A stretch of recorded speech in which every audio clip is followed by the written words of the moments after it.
Ó, o nosso recorde, o ano passado, a gente exportou 50 mil containers. Nossa, De janeiro muita a coisa. dezembro, 50 mil containers.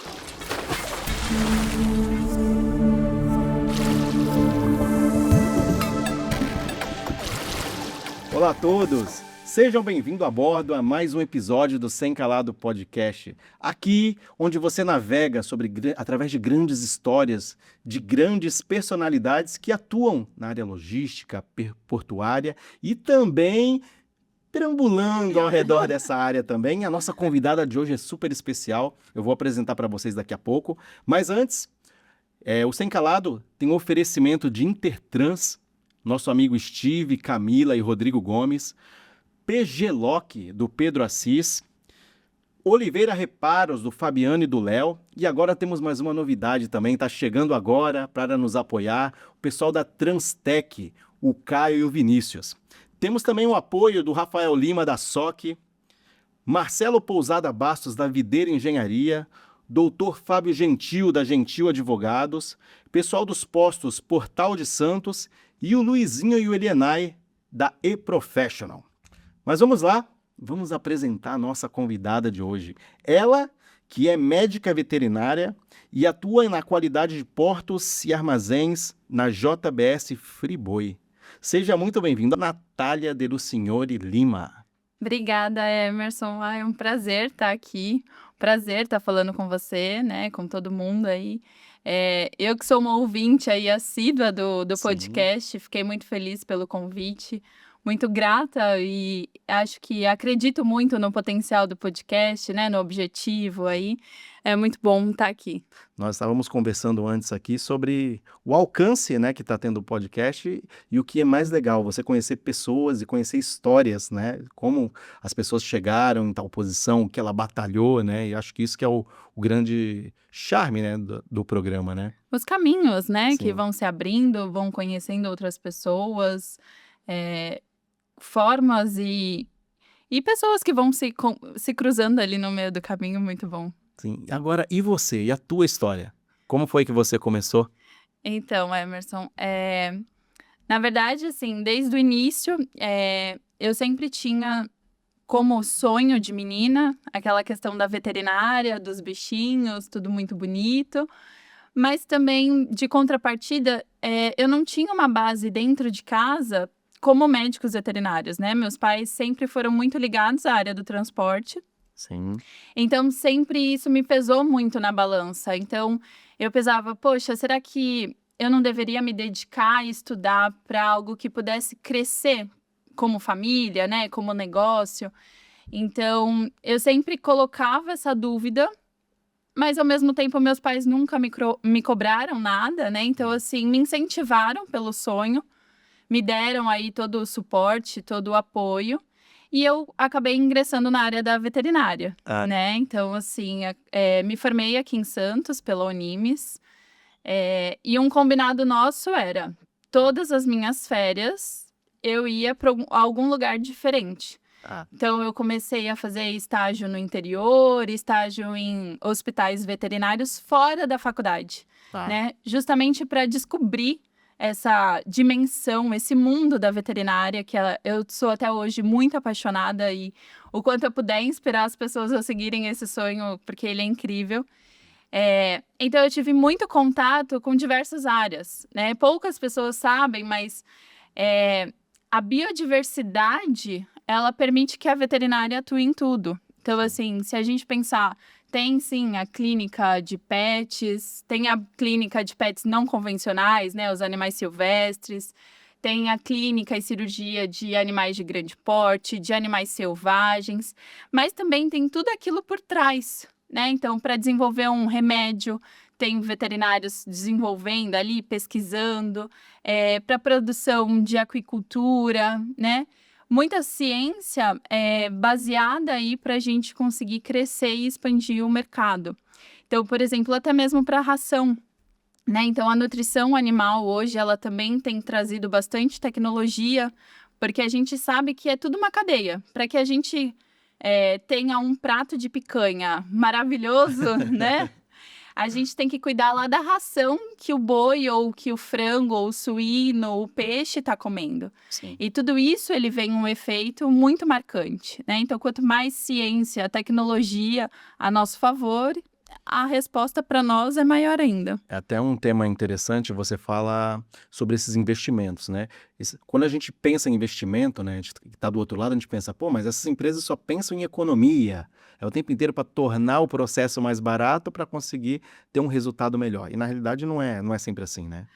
Na verdade, hoje em dia, como o Brasil, né, a gente tem aí uma área muito grande, só que desses últimos anos para cá, a gente tem trazido a questão da eficiência, né? Então, pelo fato da gente ser um país que tudo cresce, tudo nasce, a gente não enfrenta essas dificuldades diferentes de outros países, fica muito confortável, né? E a partir do momento que o produtor, o agrônomo, o veterinário, ele começa a trazer uma técnica apurada, uma técnica baseada em dados, isso tem um retorno na eficiência. Então, num espaço menor, eu consigo produzir, eu consigo entregar sem tantos danos ao meio ambiente e, ao mesmo tempo, o ganho, que é o principal ali, fomento do negócio para se sustentar, né? Então, isso vai numa cadeia. Sim. E quando você se formou, você já foi direto para essa área que você está hoje ou não? Não, Emerson, na verdade, como eu falei, né? Eu tive experiência aí na fazenda em Pirassununga da USP, né? Então, mesmo fazendo uma faculdade particular, eu consegui chegar até lá, né? Com o apoio aí de todos os professores. Um beijo para todos. Então, eu fiquei um período num laboratório de nutrição de vacas leiteiras, né? Então, assim, eu tive a experiência a campo de como que tipo de tecnologia que a gente está falando, né? Então, quando a gente traz para um ambiente acadêmico, o intuito é trazer pesquisas que suportem os estudos e as respostas da indústria, né? O que a gente pode melhorar a eficiência de conversão alimentar. Então, na veterinária, na zootecnia, a gente tem um cálculo que a gente consegue fazer a avaliação do teor de nutriente daquela ração, o quanto aquilo ali vai fornecer de energia para o animal. Energia, nutrientes, macro, micro, né, vitaminas. Então, tudo isso é pesquisa, Sim. né? Então, a gente traz essa fazenda num âmbito de pesquisa e apura todos os resultados, né? E, assim, eu sempre fui muito curiosa para falar como que é o cenário, é isso que eu quero? Qual seria o caminho que eu teria que seguir para me tornar a profissional que o mercado está exigindo naquela área, né? Então, assim, depois que passei pela parte de fazendas, eu fui para laboratório, porque sempre me chamou bastante atenção, com análises clínicas. Então, fui primeiro para São Paulo, depois eu vim para cá, até no Canal 3, aqui no Laboratório Ômega. Trabalhei no Laboratório São Miguel com as meninas, a Bia, as duas Camilas, Carolzinha. E aí, assim, também trazendo sempre o mesmo raciocínio. Como que eu posso ser a melhor profissional naquela área? O que eu vou precisar me formar, trazer como currículo? Como que é esse mercado? Ele é remunerado? Não é? Tem muitos sacrifícios? Né? Sempre tendo essa análise. E aí, voltando ao princípio da pergunta, né? Diferente de algumas pessoas, quando entram na veterinária, a gente só vai ter a parte de alimentos, né, que é a inspeção da veterinária, que é a tecnologia dos alimentos, que isso é bem legal, porque é o único curso que traz essa bagagem científica, né? Então, a gente estuda propriamente o que tem que ver no frigorífico, quais são os processos, o que a gente pode transformar aquele alimento para um alimento acabado, né? Conhecendo toda a parte de fisiologia, patologia, todo o conteúdo anteriormente já aprendido pela veterinária. Então, só no 4º ano que os estudantes ali de veterinária vão ter esse primeiro contato com essas disciplinas, né? E por sorte aí do universo, do caminho, da trajetória, quando eu estava no meu primeiro ano de faculdade, tinha um colega meu que estagiava dentro do Vigiagro. E uma vez ali eu tinha mandado fotos de peças anatômicas, alguma coisa assim. E por coincidência, o Dr. Paulo do mapa, Doutor né? Paulo, que já esteve aqui conosco. Um abraço, doutor Paulo. Um abraço, querido, queridíssimo. Ele é uma pessoa, assim, que no primeiro contato me inspirou muito, porque ele traz muita sabedoria, Sim. né? Muito conhecimento, um grande estudioso também, e dá para perceber o quanto ele ama, né? Por vocação mesmo, a profissão. E aí, nesse momento, eu consegui uma visita no Vigiagro, né? Então, eu conheci o Dr. Paulo lá, era até na sede do centro, ali de Santos. E nós fomos lá até a Santos Brasil, acompanhei ali algumas inspeções de containers. E eu fiquei maravilhada com essa possibilidade. Como assim, um veterinário trabalhando na área de alimentos? Né? Tipo, que incrível! E por muita influência do queridíssimo, né, Dr. Paulo, foi incrível, porque ele me trouxe, assim, contos, né, de histórias dele, de febre aftosa, todas as doenças que a gente vê lá em doenças infecciosas, no final do curso também. E com muito entusiasmo, então isso me inspirou muito, né? Eu falei assim, poxa, isso é uma área que eu vou querer procurar saber mais. Então, aí fui caminhando, sempre participava de palestras, congressos, sempre nessa área. Mas, assim, por instinto mesmo, porque realmente gostava, né? Até que chegou o 4º ano, eu entrei na parte de alimentos, de inspeção. E desde o princípio, eu sempre participei em relação tanto ao diretório acadêmico, sempre envolvida ali para fazer eventos acadêmicos também, vamos movimentar, vamos trazer. E também a parte de iniciação científica, né? Então, no primeiro ano, fui bolsista pelo CAPEX, no 3º ano pela FAPESP. Então, sempre estava com projetos ali com os professores também. E aí, quando chegou no 4º ano, eu consegui entrar na área do pescado. Como aqui a gente não tem abatedouro, frigorífico, Pois é, né?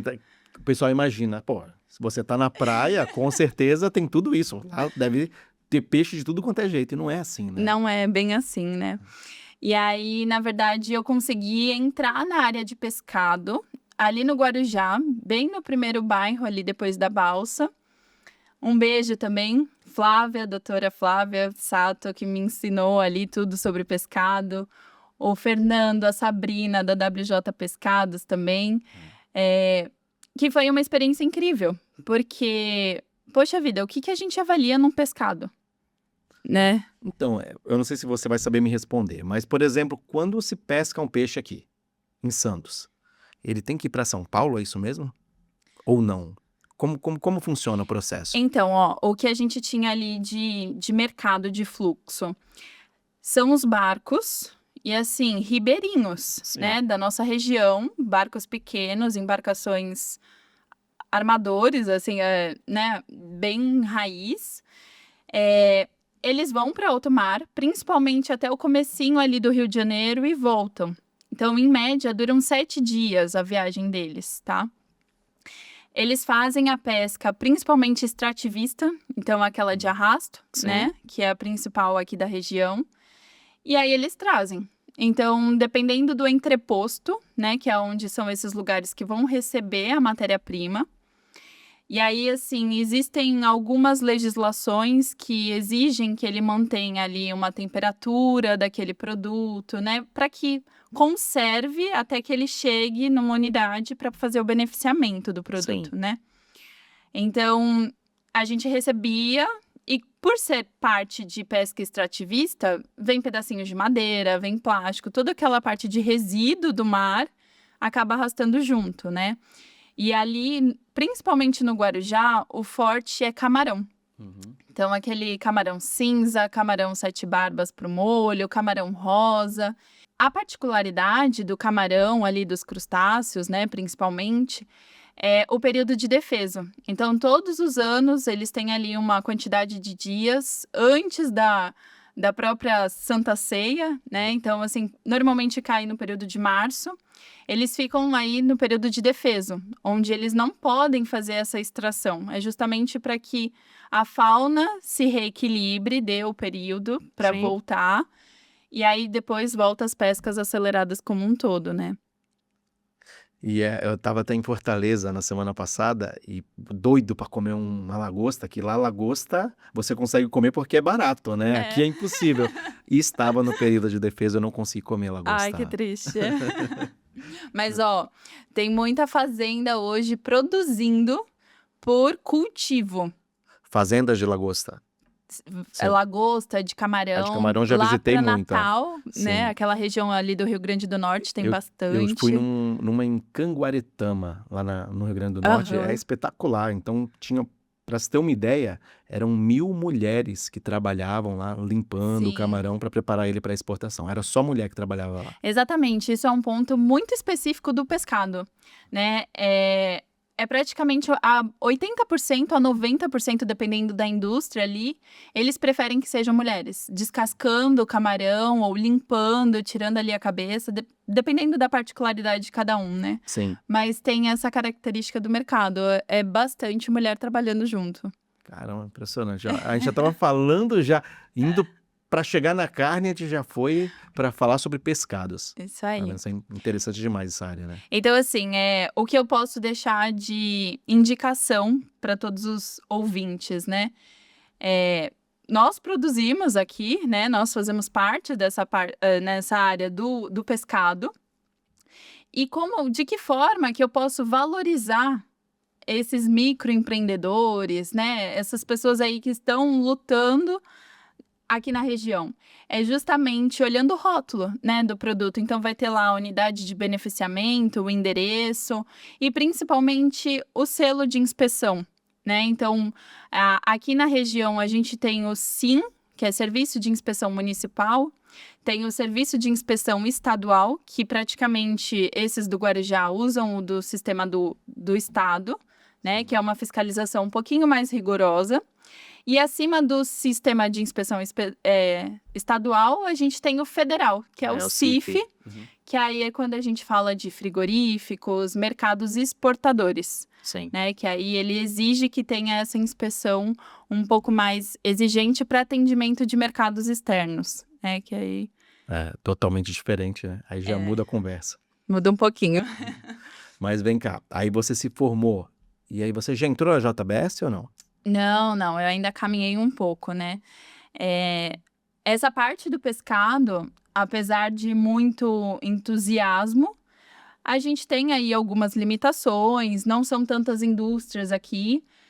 E sempre tem aquela coisinha, né? Vai conhecer a carne, vai lá. A carne É o maior é a produtor do cereja mundo, do Brasil. negócio, né? E aí eu tava terminando a graduação, inclusive fui fazer o estágio obrigatório. E o primeiro frigorífico que me chamou, eu gostei, porque era uma unidade que a gente fala de início, meio e fim. A gente recebe a matéria-prima, os animais vivos, né? Sim. A gente faz aí o processo do abate deles, eles descansam ali na refrigeração e também tem o ciclo da desossa, né? Que aí é quando a gente separa as peças dos músculos ali e prepara para exportação. Então, esse primeiro contato eu fui para um frigorífico em Minas, né? A gente abatia aí em torno de 500 animais por dia e desossava 2.000 peças, né? Fiquei aí um período de 1 ano, aprendi muito, foi uma super escola. Agradeço a todos os meus professores lá que puderam me guiar, me ensinar, né? Tainá, Michele, Regiane, um beijo para todos. Foi um momento muito marcante, assim, de sair da zona de conforto, de viver aqui com os meus pais, tudo pronto, né? E realmente viver uma vida onde há muitas cobranças, né? Então, foi um aprendizado, assim, muito enriquecedor como pessoa, como profissional. E aí, estando lá, surgiu a oportunidade de entrar na JBS, né? E eu nunca que ia imaginar trabalhar na Bahia, né? Então, uma pessoa que saiu daqui Você de foi pra Santos, Bahia. eu fui trabalhar na Bahia, unidade de Itapetinga. Fiquei 2 anos lá na fábrica, né? Então a gente, como garantia de qualidade, em qualquer frigorífico, né? A nossa grande missão é garantir que aquele produto ele esteja inócuo, seguro para que o consumidor possa comer com segurança. Sim. Ele não precisa duvidar ali, quando eu estiver olhando para o prato, se aquilo vai fazer mal ou não para ele. E isso a gente tem que pensar em todo tipo de pessoa, né? Não é só o adulto saudável que se exercita, que está super bem. A gente tem que pensar em todas as classes, né? Crianças, pessoas imunodependentes, né? Pessoas acamadas ali dentro de hospitais.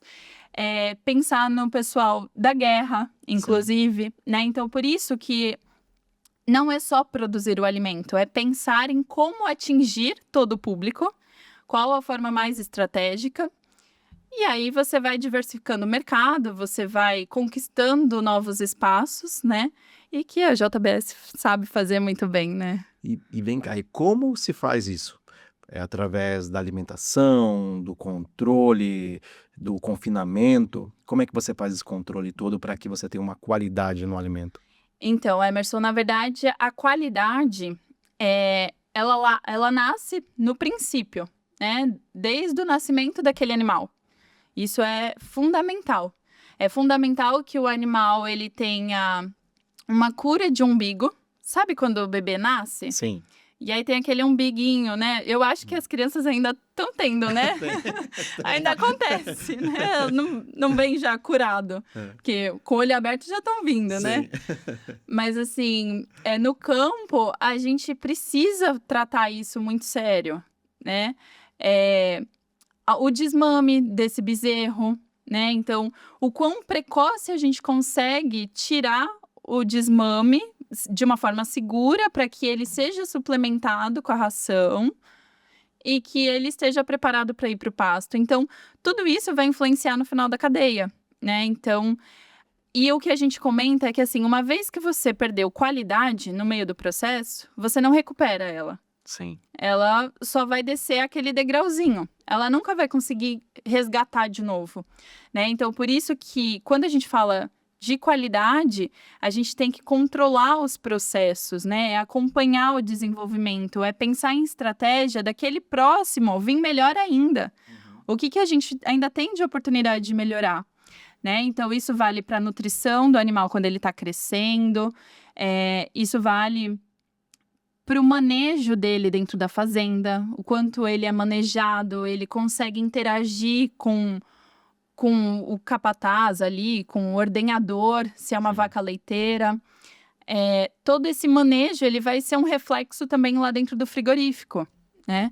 E aí a gente sabe que isso também vai influenciar na qualidade da carne lá depois de abatido, né?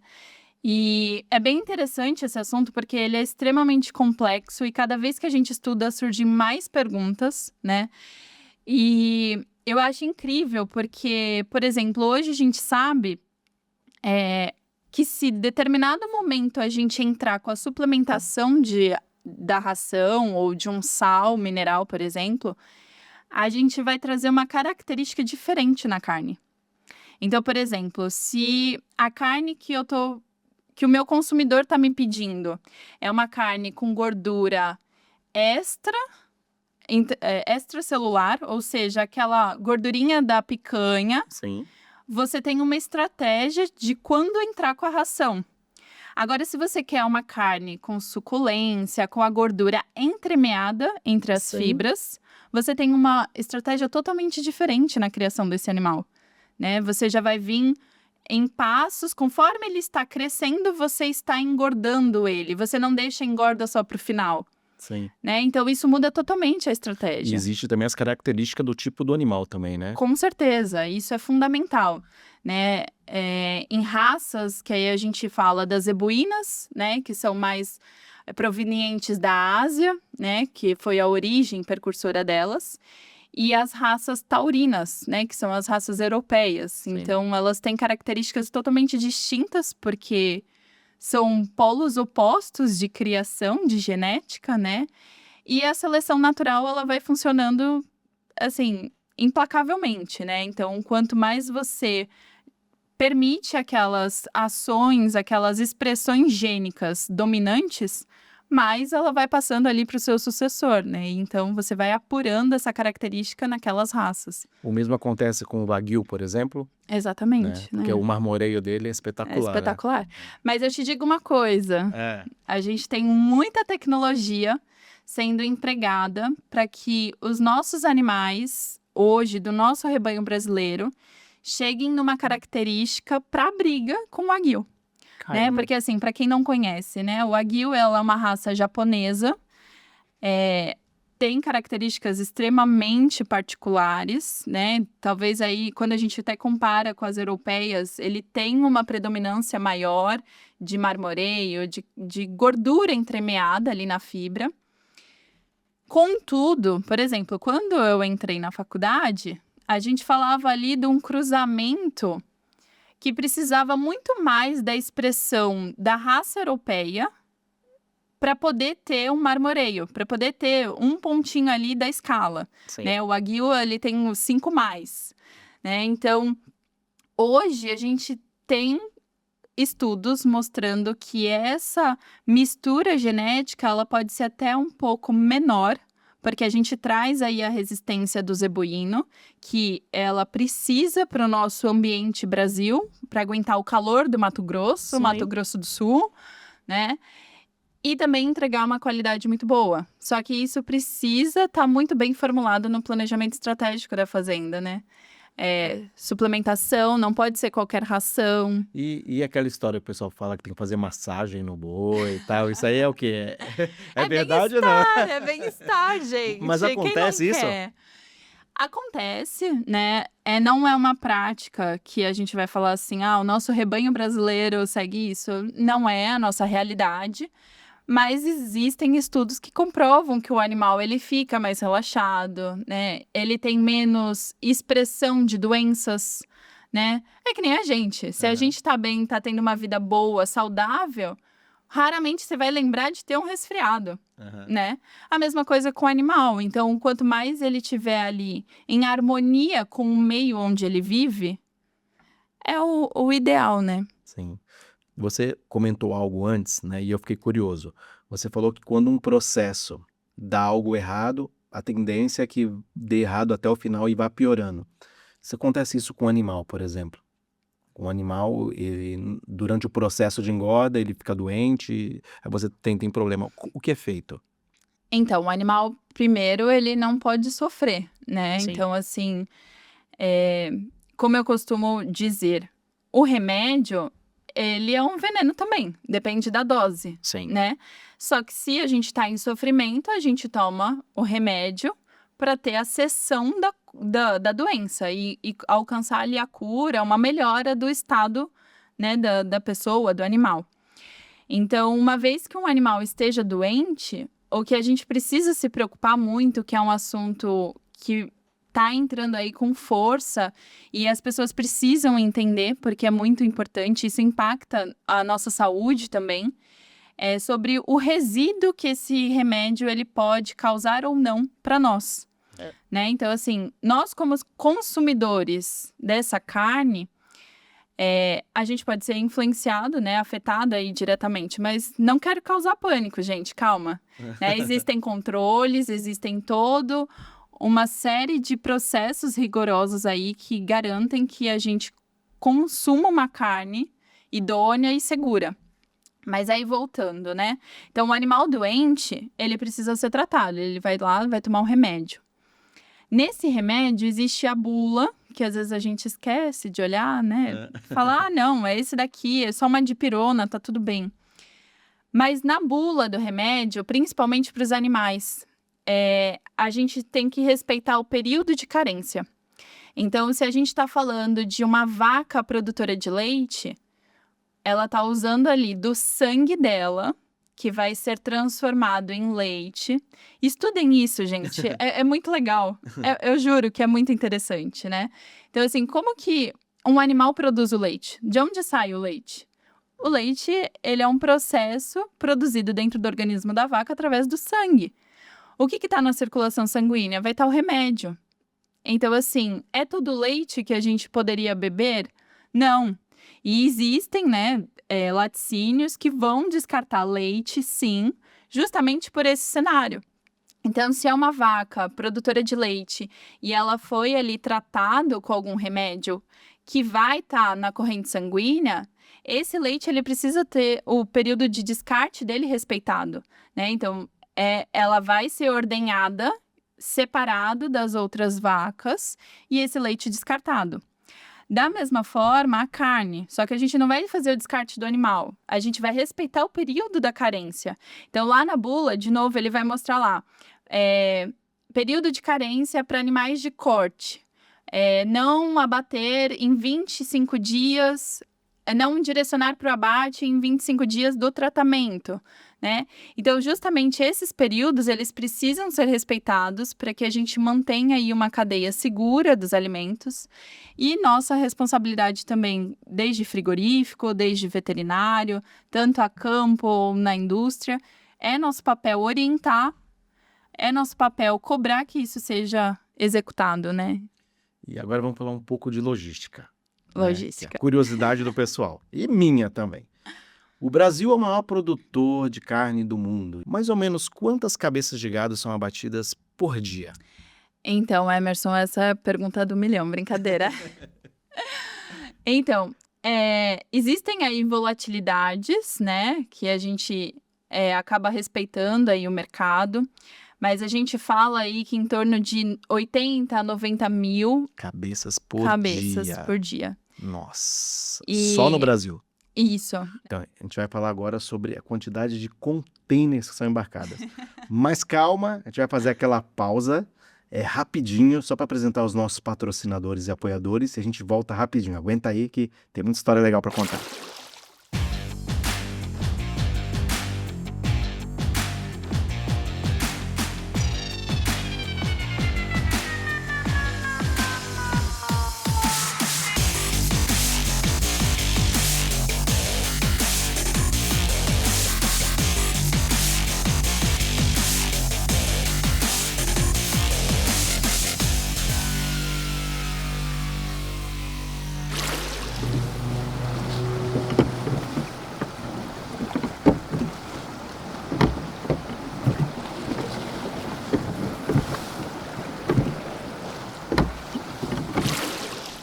Estamos de volta, então, aqui com a Natália de Lucignori Lima, que é médica veterinária e atua na parte de qualidade nos portos, terminais, da JBS. Armazéns, né?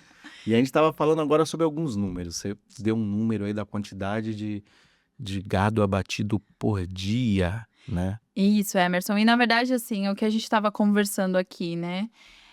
Esse número, ele acaba sendo o máximo, né? O que as fábricas têm condições, né? Mas no dia a dia ali a volatilidade acaba, né, dando aí uma diferença.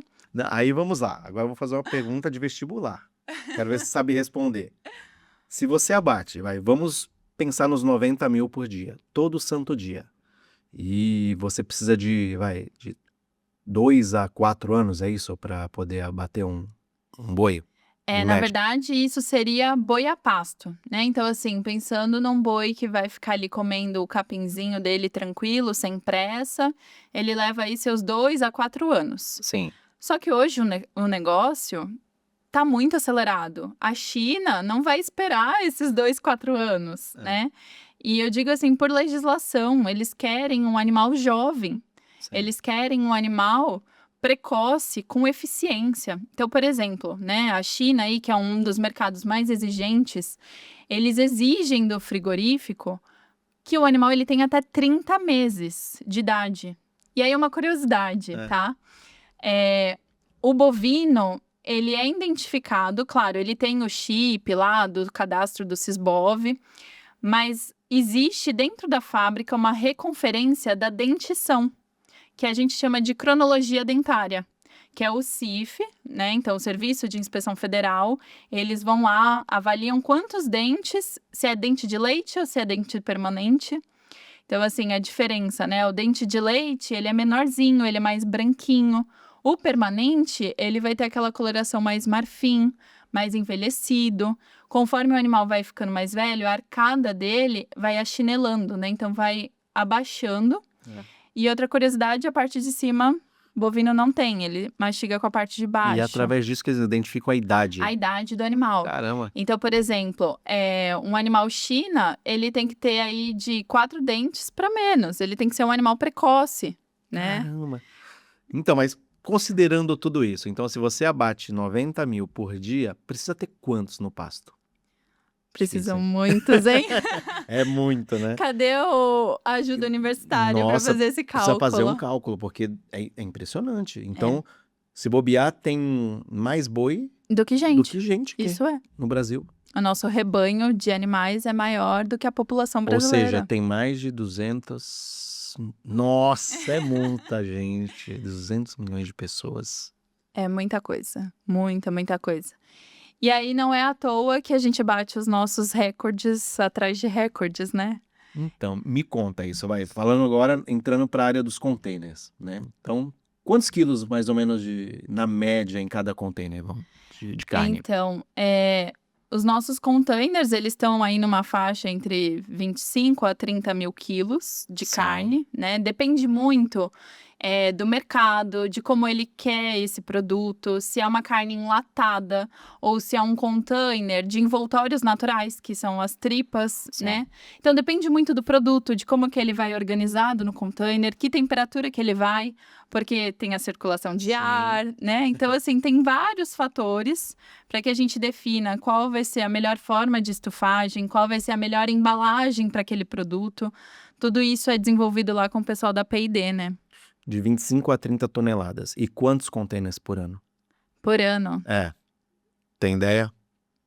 Ó, o nosso recorde, o ano passado, a gente exportou 50 mil containers. Nossa. De janeiro muita a coisa. dezembro, 50 mil containers. É muita coisa. E assim, é até legal, né? Porque toda a nossa equipe ali de Cubatão tava vindo em recordes acima de recordes, né? A gente fechava o mês, comemorava, o Clóvis juntava todo mundo.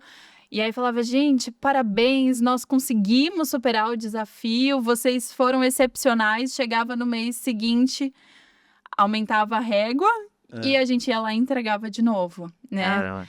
E aí foi assim uma sequência de meses, principalmente aí sempre para o segundo semestre, né? Que a gente tem aí o boom das exportações. E foi muito bacana acompanhar e fazer parte de tudo isso, né? Muito E legal. como são as comemorações? Churrasco. Agora, outra pergunta. Aquele bom churrasco. No churrasco, o bom churrasco da própria JBS, qual é o tipo da carne que vai nesse churrasco? Olha, qualquer carne tá ótima pro churrasco, tá? Mas assim, se a gente puder chegar no mercado e pedir pro pai escolher ou pagar, né? Vamos na 1953, ela é ótima. 1953. É a melhor linha? Tem ainda aí algumas Premium. premiums, né? Principalmente aí clientes mais exigentes.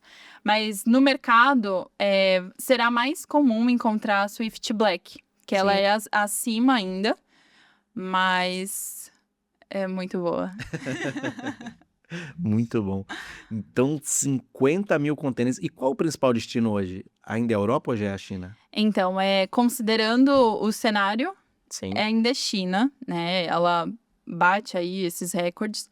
Só que aí, para esse ano, a gente fica aí nessa apreensão toda pela cota que eles estabeleceram, né? Na verdade, no final do ano passado, no dia 31 de dezembro, eles trouxeram uma normativa de que, justamente para estimular o mercado interno deles, da China, Sim. não desvalorizar os produtores, né? Isso acontece bastante lá fora, principalmente a França, né? Tem bastante essa protecionismo, né? Então, a China tomou uma ação de conseguir controlar um pouco mais esses números absurdos aí que o Brasil vem fazendo como cadeia, né? Não só a JBS, como todas as outras empresas aí na área. O número é muito expressivo para a China, comparado aos outros mercados, né? Então, essa medida, não sei se vai se sustentar por muito tempo. É porque é uma necessidade, né? Não tem Imagina, como manter uma medida dessa se você precisa do alimento, o né? país mais populoso do mundo, Sim. né? Por mais que eles consumam bastante vegetais, a carne. E existe, na verdade, um cálculo hoje de mercado que fala que o consumo de carne ele tá em subida e ele vai exigir ainda mais da gente, mais consumo. Então a gente tem que estar preparado para isso. E há possibilidade de um crescimento exponencial aqui no país? Sim. E na verdade, assim, os especialistas, né, eles sempre dizem e orientam, agora é a hora do Brasil crescer no agro. A gente tem tudo aí para conquistar novos mercados, conquistar novos clientes, entrar em ilhas, em cidadezinhas onde a nossa carne ainda não chegava, até mesmo por preconceito, talvez, né, dessa relação da raça zebuína muito predominante no país. Mas quando a gente mostra a nossa eficiência, mostra que a gente também pode chegar no mercado das carnes premiums, com marmoreio, né, com qualidade, a gente conquista o cliente, né? Então, os Estados Unidos trabalham muito dessa forma, né? Aquelas carnes, os steaks de churrasco, aquela coisa exagerada americana, né? E pela crise que eles estão enfrentando lá, uma hora ou outra eles vão ter que dar o braço a torcer e consumir nossa carne cada vez mais, né? Sim. Hoje já estão tendo bastante abertura, nossas exportações para lá têm aumentado. E cada vez mais. Hoje os hambúrgueres que eles fabricam a maioria carne brasileira, É né? nossa, é. Agora, uma outra dúvida, né? A gente sabe que a política é totalmente envolvida nos processos de exportação, né? Sim. Então, qualquer problema, ou cria um problema para você tentar barrar, né, o aumento das exportações, mas o mesmo ocorre com nossos vizinhos. A Argentina, por exemplo, é um grande exportador também, né? Nesse momento, eles estão sofrendo, né, com alguns problemas para exportação, né? Na verdade, esses últimos tempos a gente recebeu aí, teve uma notificação oficial e isso ela é pública, né? Independente do mercado, isso é divulgado para todos e foi identificado aí uma extrapolação do limite de um resíduo de droga veterinária numa carne de procedência argentina em um container que foi para a China. Então, eles, apesar de pedirem e exigirem de nós, eles vão lá e validam pelas análises deles, né? Então, quando foi identificado esse fármaco, foi o clorafenicol, ele é um antibiótico de amplo espectro, né? Então, ele é para combate aí de bactérias positivas, negativas. Provavelmente, algum animal estava em tratamento, né? Um único animal, o exemplo. Pode ser. Se tiver um pedaço de carne já é o suficiente. detectado aquele antimicrobiano, é o suficiente para fechar o mercado inteiro. Então, assim, o concorrente lá da Argentina, ele pode tentar mandar que não vai dar certo, né? Então, assim, isso é um assunto muito delicado, que todos nós frigoríficos passamos por isso que o controle precisa ser muito bem avaliado, a procedência, a educação com o produtor, né, lá no campo, precisa ser muito bem claro, porque isso tem um efeito em cadeia muito grande. Aí você tem 200 milhões, 300 milhões de gado no campo, um deles tem alguma doença, aí você faz um tratamento, você tem que fazer um monitoramento crítico. Crítico. É por chip? Como funciona isso? Na verdade, as fazendas hoje, elas têm controles, né? Do tipo, hoje eu comecei a administrar aquela droga. Eu sei o período que ela vai ficar ali no organismo. Então, aquele animal, ele não pode sair da fazenda antes disso, né? Então, na hora de colocar no caminhão boiadeiro, precisa ter, de alguma forma, algum controle da fazenda. Caramba. Né? Então, seja sistema, seja numa planilha de papel, a pessoa tem que saber controlar ali. Caramba. É basicamente o que a gente faz com os containers, né? Às vezes a gente tem sistema, ótimo, adianta o nosso percurso. Às vezes não tem que ir lá no papelzinho mesmo e vamos fazendo. E quando você tem, por exemplo, aqueles clientes do Oriente Médio, que você tem um cuidado especial com o abate, como é que funciona? Como é que é esse processo?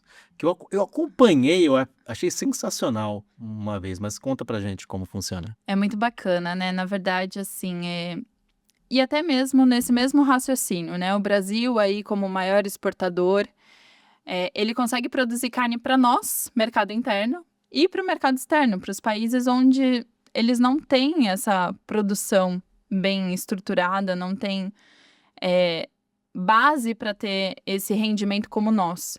Então, para que a gente atenda esse tipo de cliente, ele nos traz os requisitos que eles querem. E aí, falando de Oriente Médio, né, toda essa parte que envolve muito religião, eles também trazem conceitos e práticas deles para que a gente faça dentro do frigorífico, dentro da indústria, para que valide essa carne para eles, que são as carnes halal e a kosher. Então, quando a gente vai num estabelecimento, principalmente árabe ou libanês, você vai comer um quibe cru, se você olha ali o cardápio, tem aquele selinho lá, halal, né? Então, o que diz esse selo halal? Toda a carne proveniente daquele restaurante, ele passou por todos os requisitos da religião muçulmana, né? Então, o muçulmano, ele segue aí a religião e tem todos os preceitos do halal. O halal, ele, na tradução, é como se fosse o apropriado, né? E o haram, que é o diferente, é o não próprio, né? O que eles não querem consumir.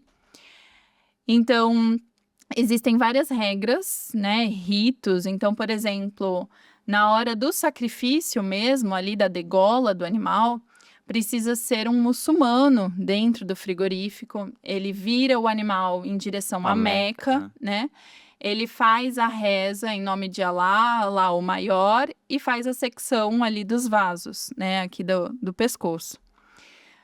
O abate kosher, ele é um pouco semelhante, mas ele aí é seguindo a religião judaica, né? Também tem um líder religioso deles para fazer esse sacrifício. E aí, eles têm... Na verdade, eles exigem que a unidade tenha um box de atordoamento específico, porque, para eles, o animal ele precisa estar numa posição na horizontal para poder fazer o corte, né? Então, assim, são algumas particularidades. Fora que o frigorífico ele precisa demonstrar o completo controle de destinação e não mistura desses animais, né? Ou carcaças depois da transformação ali do músculo em carne, né? Então, quando o animal vira uma carne, vira uma carcaça, como é que você vai controlar que aquela carcaça halal não encoste numa carcaça haram no meio da linha, né? Como é que você vai controlar os seus miúdos, né? Que são os órgãos internos do animal, coração, rim, baço, fígado. Como é que você separa? Pois é. Esses miúdos lá dentro, né? O porquê que aquela caixa vai com selo e a outra caixa não vai com selo.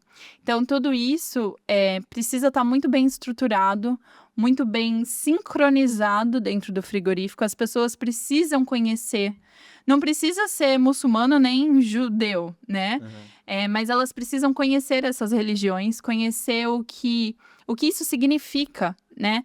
E quando a gente sai da ignorância e se abre para entender, poxa, tá, mas qual é a filosofia daquilo ali? Por que ele está trazendo dessa forma, né?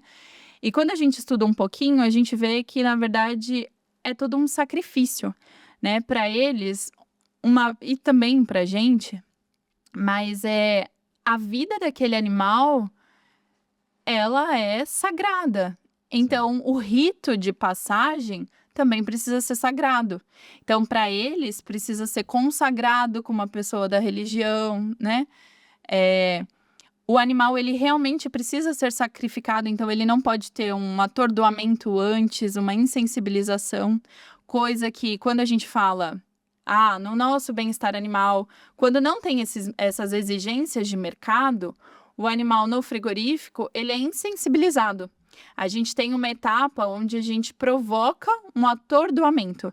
E eu gosto de explicar quando a gente está com pessoas novas no frigorífico que tem um treinamento de integração. Então, ninguém entra no frigorífico Sem integração. saber, né? Sem saber o que é um abate religioso, o que é o bem-estar animal, o que é um MER, que é o material específico de risco.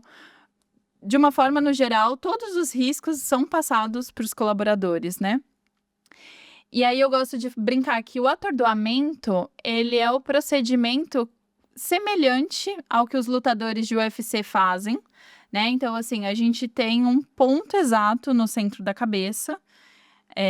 Imagina que tem um chifre do animal, você faz uma cruz em linha imaginária. Bem no centro, você faz o disparo com uma pistola, que aí ela pode ser penetrativa ou não penetrativa, né? A penetrativa, ela vai ter como se fosse um pistãozinho para frente, e ela vai realmente fazer um buraco. Ela faz um orifício no crânio e faz o desligamento da atividade encefálica, né? E a de impacto, ela só vai dar a pancada. É justamente para que o animal, ele perca a sensibilidade, que nem no UFC. Então, o lutador ali, ele tem o nocaute, ele cai no chão. A mesma coisa o animal. Então, como ele tá no box, ele cai, então ele desce. E ele fica até a próxima etapa, que é onde realmente vai acontecer a sangria, né? O corte dos grandes vasos. Então, pro religioso, ele acha que não precisa atordoar. O sacrifício, ele precisa acontecer. E aí vai muito da cultura do país, né? Da cultura do que a gente foi ensinado. Mas para eles, é importante que tenha essa passagem, Sim. né?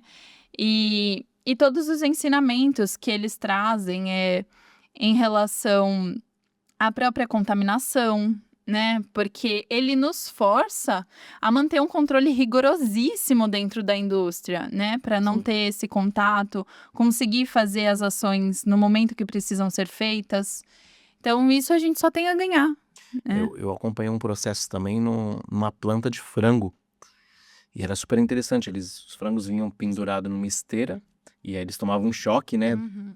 E aí eles eram desviados para um lado ou para o outro. No outro, o abatimento era automatizado, né? As faquinhas. As facas. E do outro lado eram mulheres que ficavam abatendo com as mãos. E tinha também um representante muçulmano fazendo a reza também lá. Porque imagina... Direcionado a Meca. Cara. Nas aves, a gente deixa de falar de 3, 4 mil animais por dia dos bovinos e passa para 100, 200 mil aves por dia, Sim. né? Nas indústrias.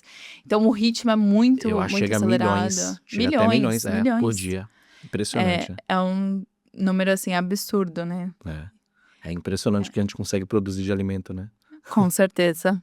Agora, outra coisa. Meio ambiente, né? Qual a preocupação? Porque a gente sabe que...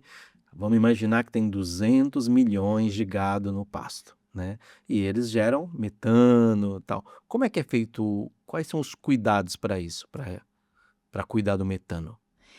Então, Emerson, isso na verdade acaba sendo um tabu aí que a mídia traz pra gente, né? Falando que o nosso problema com o efeito estufa são os gases emitidos pelos animais. Eu tenho certeza que não. Imagina se cada pessoa aqui, né, soltasse um gás. Soltasse um pum. Um pum. E aí a gente fosse matematicalizar ali, colocar numa quantidade fórmula de metano que está sendo jogado na pela atmosfera. humanidade, né? Então, assim, é querer esconder algumas coisas que são...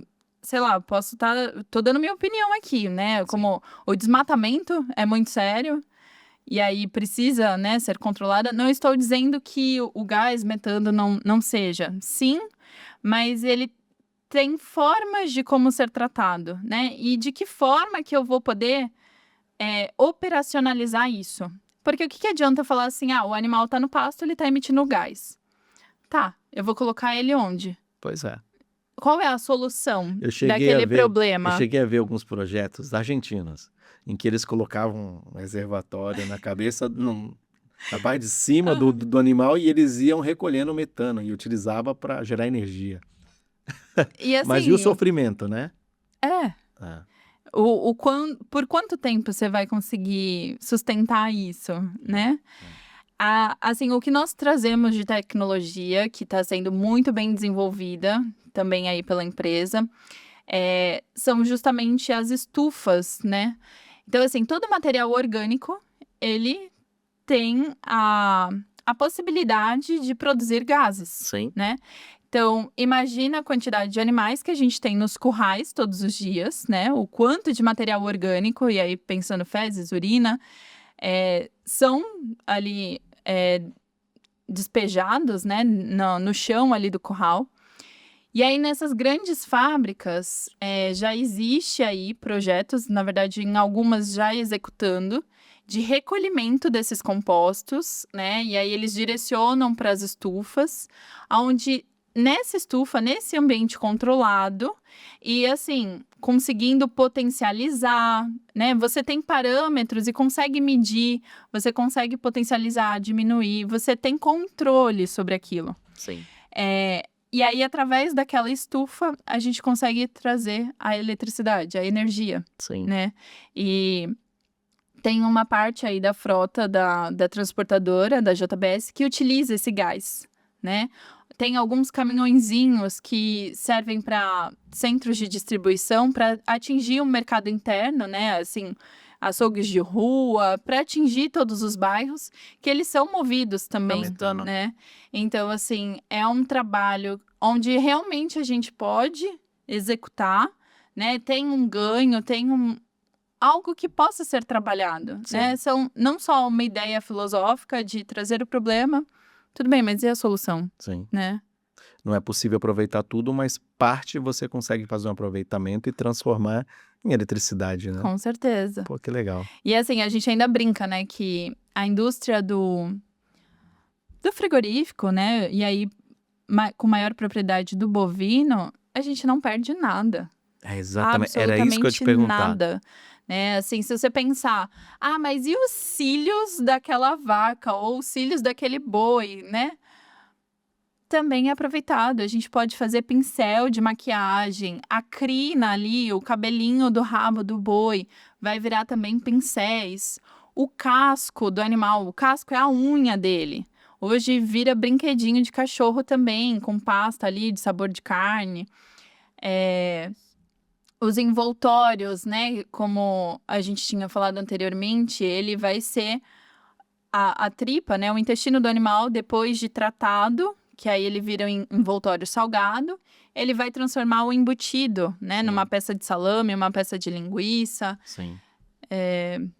O couro. O couro que entra, e aí até meio polêmico, sabe? Porque uma pergunta que eu sempre ouvi, desde que eu entrei na veterinária, né? Ai, Natália, mas, poxa, você é veterinária, você não deveria cuidar dos animais para eles viverem mais, né? Você está trabalhando na indústria de alimentos.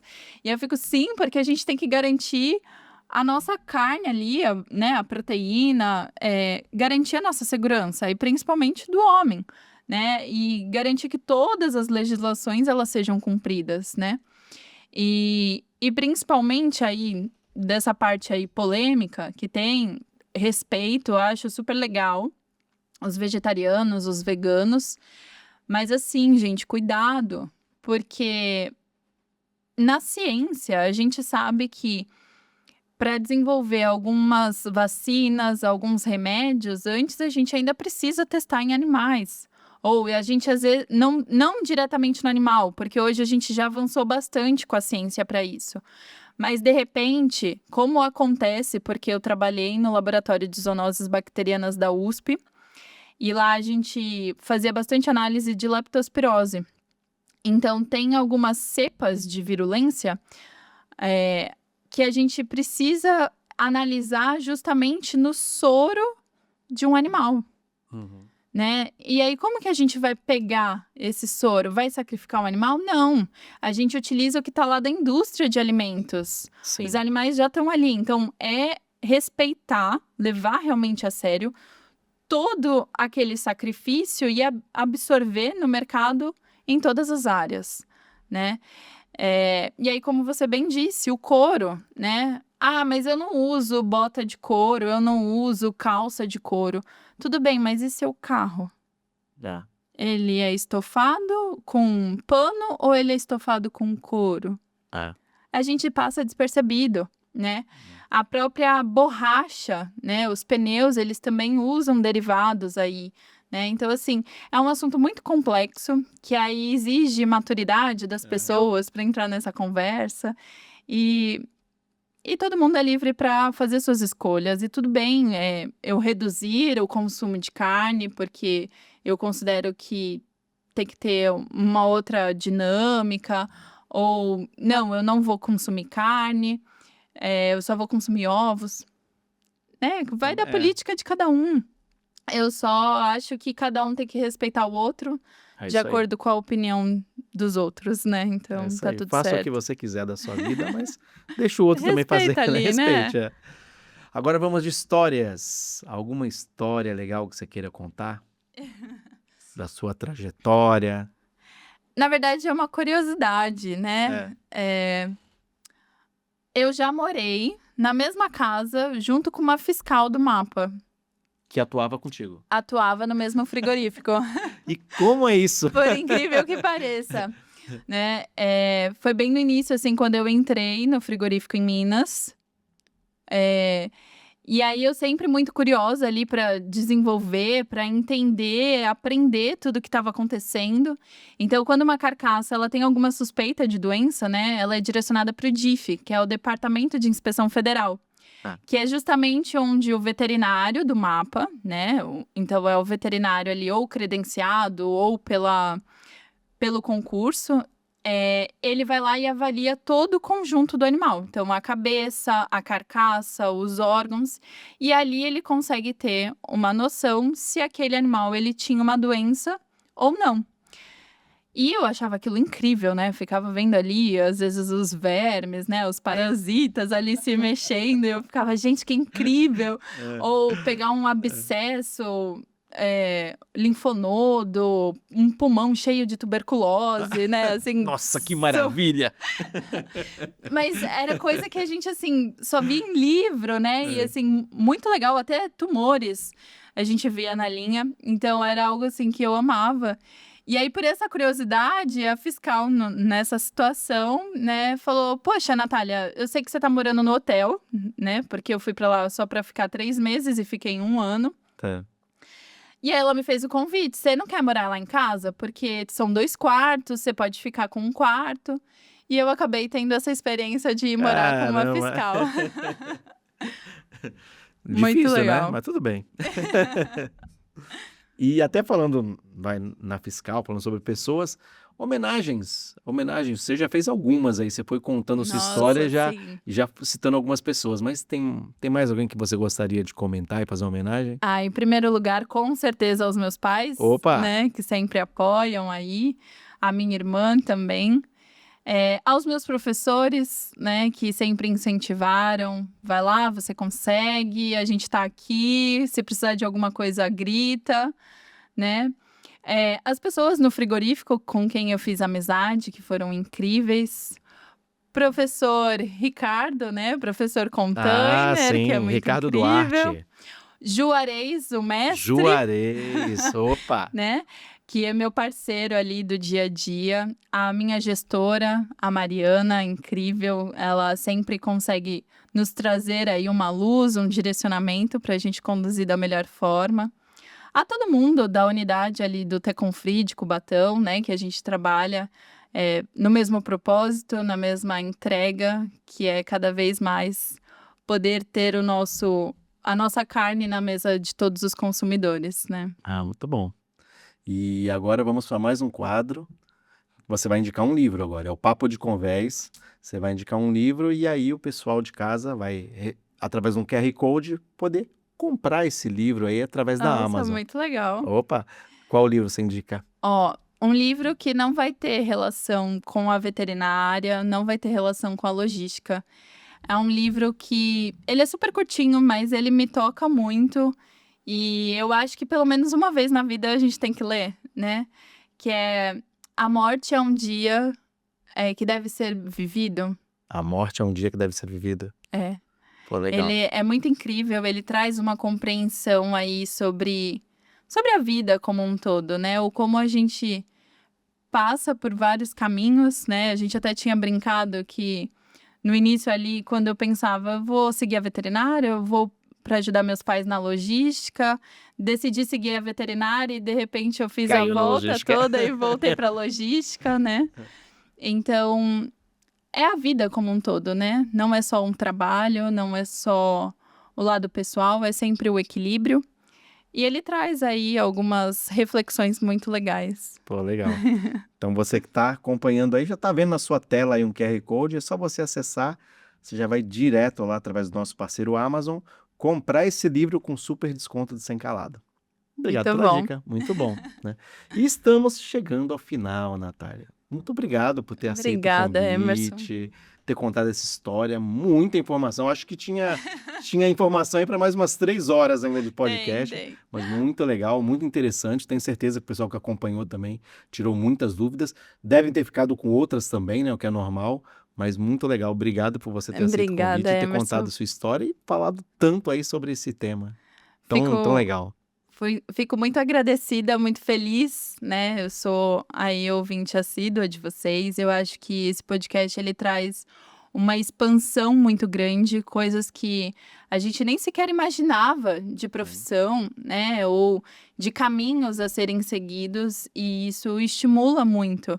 Porque às vezes a gente está pensando num projeto de uma forma, alguma coisa não sai como planejado, mas tem um outro olhar, tem um Sim. outro jeito de chegar lá e conquistar, né? Então, isso traz um pouco de humanidade também para os nossos negócios e até mesmo de procurar pessoas que nos influenciam para o bem, Sim. né? Isso é muito bom. E a tua história é um exemplo disso, né? Você mesmo falou que você tentou seguir por outro caminho, acabou dando uma volta, fez o que você gosta e acabou caindo de volta na logística, Isso né? aí. Não é muito legal?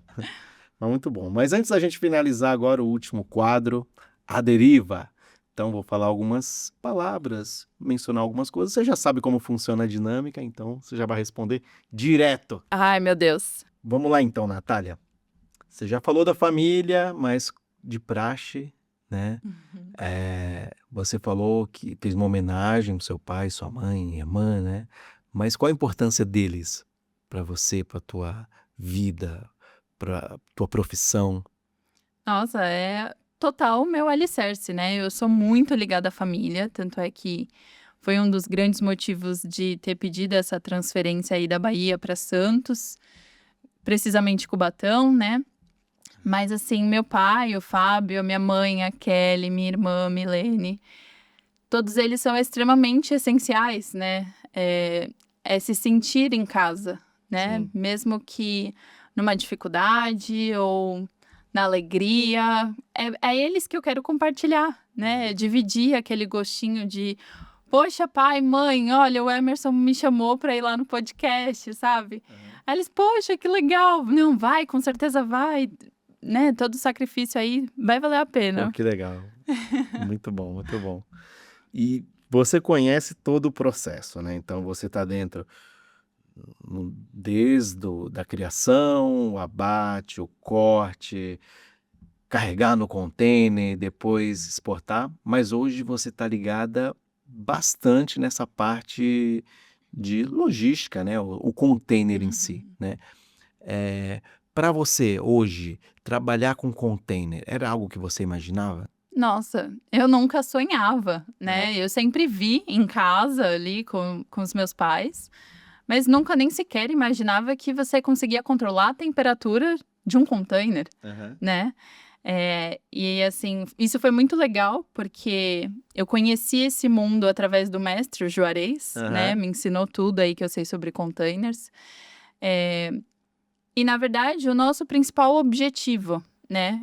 Pensando aí na parte estratégica como qualidade, é garantir que aquele container, ele tenha capacidade, ele esteja seguro para navegar as águas e chegar até o cliente da forma conforme previsto, né? Então, se a gente identifica algum ponto da cadeia que traz um risco, que é uma ameaça, a gente não pode deixar esse risco chegar ao cliente. Então, é onde a gente posiciona todo mundo e fala, ó, esse container aqui tá bloqueado para embarque, cancela o embarque dele, e é aquela coisa, né? O booking fica doido, a logística do transporte, então, falando, Natália, poxa, foi um sacrifício, né? A gente atendeu o deadline, a gente tá com o EDI, então, assim, todo mundo está em prol para os embarques, né? Só que é muito sério quando tem realmente algum problema relacionado à qualidade do produto.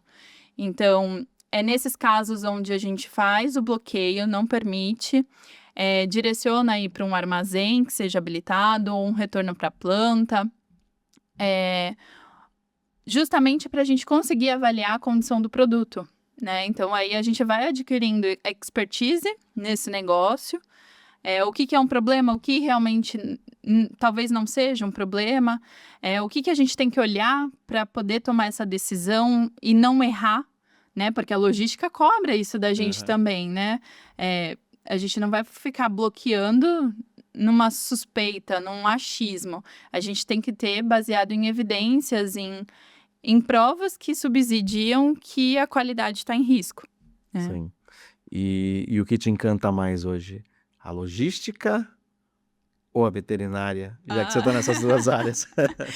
Esse conjunto, né? Na verdade, eu aprendi a gostar da logística, né? Eu aprendi a entender a empresa como um todo, o que é um negócio, né? Porque na qualidade a gente sempre traz muito o certo e o errado. Tem que estar certo sempre, né? Então, trazendo isso para um contexto de cadeia, a gente consegue ornar os dois e trazer muita expertise que, às vezes, algumas empresas ainda vão levar um tempo para aprender, né? Que é natural. A gente, às vezes, aprende através do erro, né? Então, isso acaba trazendo mais experiência, trazendo mais segurança na tomada de decisão. E a logística aí tem ganhado cada vez mais espaço, né? Então, E tem a tua família, né? Que já vem da logística, né? Meus pais têm aí a Translima, né? A transportadora. Um abraço! Então, quem sabe aí, né? Um dia, talvez. Não sei. Pois é, né? Pelo menos você tá ganhando bastante know-how, né? Isso aí. E a gente tá sempre, assim, disponível, disposto a aprender, né? Então, em toda troca aqui, com as fábricas também. Então, quando às vezes a gente tem que tratar algum problema, a gente também ouve para poder aprender junto, né? Ter essa troca. Às vezes com comercial, né? Recentemente a gente fez um workshop em Cubatão incrível, juntando o comercial e a logística, para que os setores eles entendam as necessidades, né? De onde é que surge a demanda, como é que funciona, qual é a parte burocrática. Então, tudo isso é muito enriquecedor, é muito incrível. Muito bom.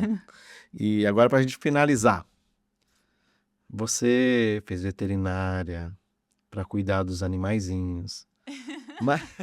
Mas você dispensaria um bom churrasco em algum momento? Ai, meu Deus.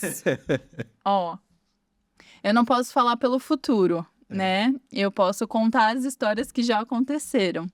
Então, assim, o que eu me recordo, na verdade, foi uma vez que a gente estava ali fazendo as aulas durante a graduação e as peças anatômicas, elas são banhadas no formol, tem todo um tratamento, né?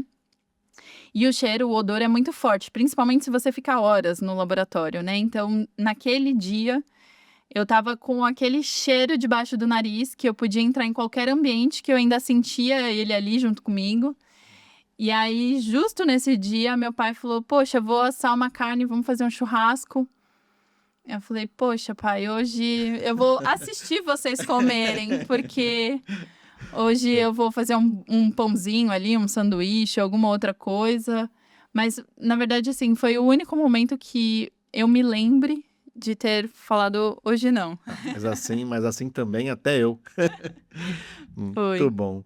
E assim terminamos mais um episódio do Sem Calado Podcast. Obrigado mais uma vez por você ter acompanhado. Com certeza gostaram muito desse episódio. Encaminhem para os amigos, curtam, né? Acessem a nossa página. Fazer uma homenagem também para a nossa equipe técnica que está sempre conosco agora nesse finalzinho de segunda temporada. O Du, que está aqui nos bastidores, aqui, que cuida do vídeo, direção de vídeo, direção de áudio. O Bruno Canuto, que é da parte da coordenação técnica. O Matheus Araújo, que é da parte de edição. Pessoal da Big Gray, o Peterson e o Rafael. Também a Giovana Carpero, só para vocês terem ideia que é muita gente aqui por trás que faz esse projeto acontecer. Muito obrigado a todos e até o próximo episódio. Toda quinta-feira, às 19 horas, um episódio novo. Até mais. Obrigado. Muito bom. Muito bom, né?